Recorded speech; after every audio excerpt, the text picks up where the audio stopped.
My contribution to the book, I have concentrated on the Smith family and how we as a family came from the Strathblane area, north of Glasgow, and settled in Port Glasgow in 1875.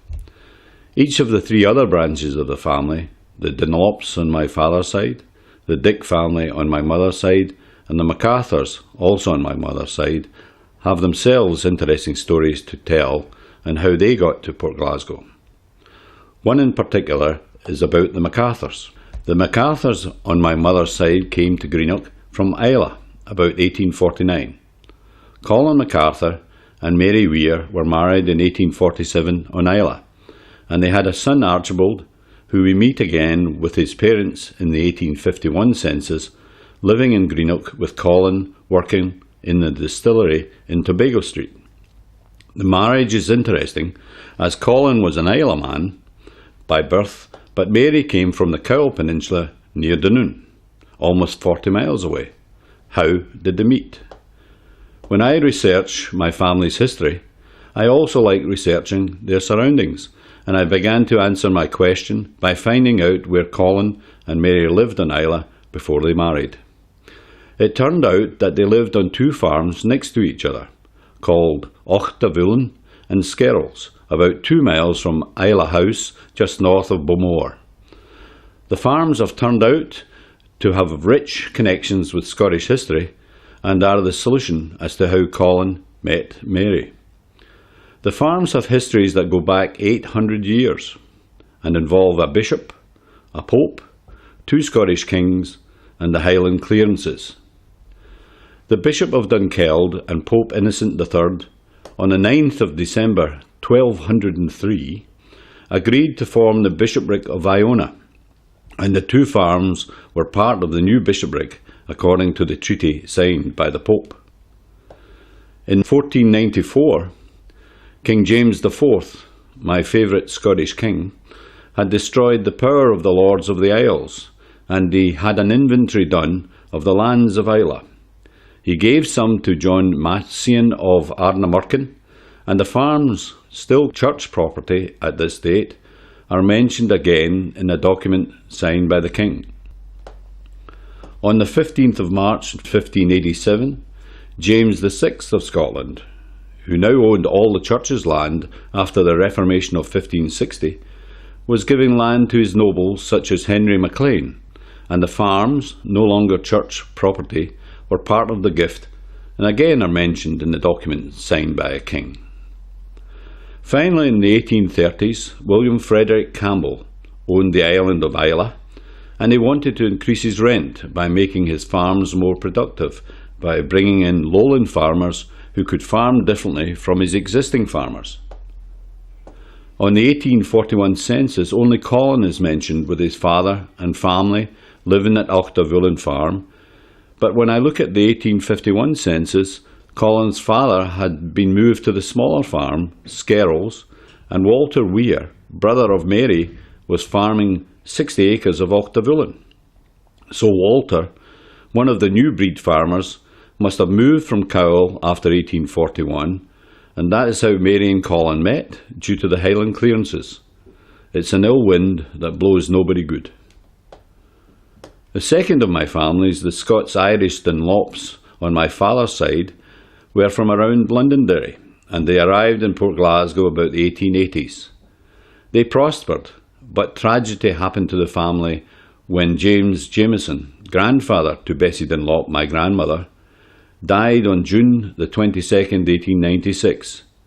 He died of a fracture of the skull. He was aged 47.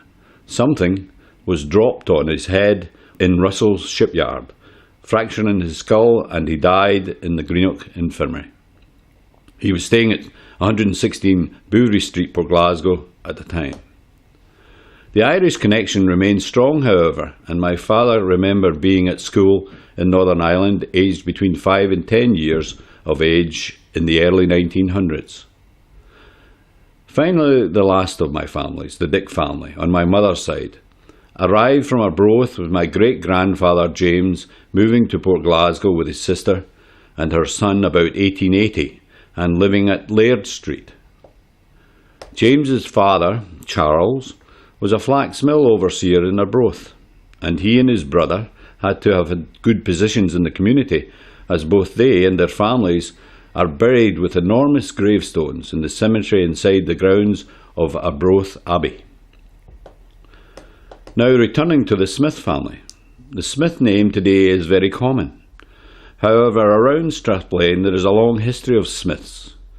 At the castle of Craigend there was a Smith family that had been armourers to the lords who had lived at Murdoch Castle from about the 13th century. A Smith of this family I remember by name, for when I was at the University of Strathclyde, I bought all my textbooks from John Smith's bookstore in St Vincent Street in Glasgow, and the shop had been opened by John Smith of Craigend in the 18th century. I must confess I haven't made a firm connection yet between the Craigend Smiths to my own Smith family, but I'm still exploring. Again, talking about places like the Islay farms that are connected to the family, the one that has meant most since 1875 was at Gowan Street in Port Glasgow. The street was the birthplace and unfortunately the place of death for Smiths and Dick families, and also the street where my father probably met and courted my mother. My great-grandfather, Alexander Smith, lived there from 1875 till his death in 1923, a period of 48 years. He lived most of the time at 89 Argowan Street at the corner of Argyll Street and 43 Argowan Street at the corner of Houston Street. Argowan Street was built around the late 1870s and became a second centre for Port Glasgow to the west of the Glen. Originally called Greenock Road, there were up to 40 shops in this small stretch, including 4 confectioners, 4 grocers, 2 cooperatives, 2 dairymen, 2 restaurants, and many tradesmen, including my great-grandfather, who was a shoemaker. Life for Alexander and his wife Catherine was full, with 7 children being born, mostly in 89 Argowan Street, and 7 deaths, mainly out of 43 Argowan Street. One notable death was not in Argowan Street, when Alexander's son David was killed in Belgium in November 1914 in World War I. There were also good times, with Isabella marrying in 1916 and Catherine marrying in New York in 1906, and lots of grandchildren born. How did my father meet my mother, and what did this have to do with Argowan Street? Well, James Dick of Arbroath, who had settled at Laird Street, married Mary Hines in 1894. They eventually lived at 19 Argowan Street. In 1918, James died, and their son, my grandfather, also a James, moved his family, including my mother Maisie, aged 8, from St John Street in Greenock to live with the grandmother. My mother went to Jean Street School and then to work in the Glen Mill. My father's connection with Argowan Street was that his grandmother and grandfather lived there, and many of his uncles and aunts.